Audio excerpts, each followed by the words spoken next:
How's everyone doing? Pat here from Tore Physio Performance, and today I want to continue talking about uneven lies. And if you have a hard time hitting good shots out of uneven lies, a few things that we can look at. So, check in on the last video that we posted, and that will be a video about the ankle mobility and how that's related to uneven lies on the golf course.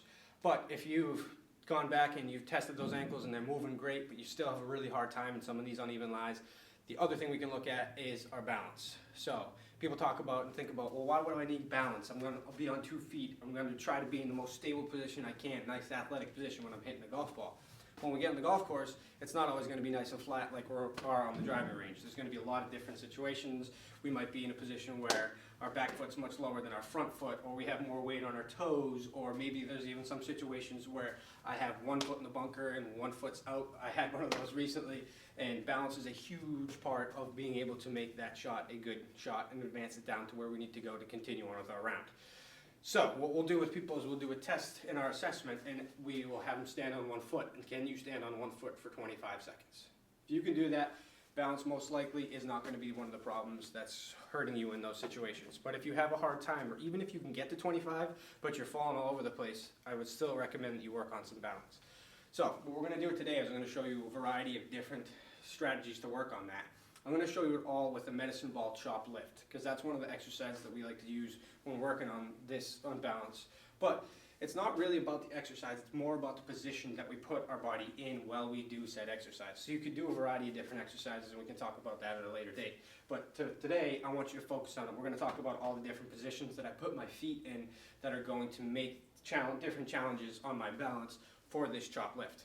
So, with that being said, the first position that I would put someone in, if I'm going to do a medicine ball chop lift, would be a nice wide split stance position. I feel pretty stable here, and that would be the first step. So we would go from here. I'd start at this hip, chop up over the shoulder, come back down. Lift up over the shoulder, chop back down. So we go through 8 here, switch our position, making sure as always we're getting both sides, get through 3 sets there.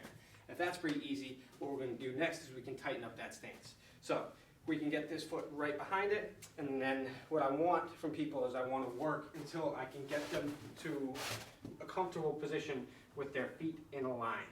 So when your feet are in a line now, that's going to be our narrowest base of support, and it's going to be harder for us to stay in balance as I go here. So I'm going to chop and lift from this position. We can gradually work our way there. If this is still too hard, you can still split them a little bit, and that's going to make it a little bit easier. Same thing, 8 to 10, hitting both sides. Once I'm comfortable doing that on the ground, the next thing that we can work on to make it a little bit more unstable would be going onto an unstable surface, like my foam pad here. So we're going to start, the goal is to get those feet directly in line, but if when we come here this is a little bit too hard, once again split them a little bit. From here, 8, switch, 8 on the other side. So once we feel pretty good and we're pretty comfortable there, what I'll do with someone is I would have them come off of that. Now we're going to work on the drill just on 1 foot. So from here, we'll chop and lift, get through both legs. And once I feel pretty comfortable doing that, then we can do the same thing. We can come back, we can stand on the foam pad on 1 foot now, and go from there, working on some chops and lifts.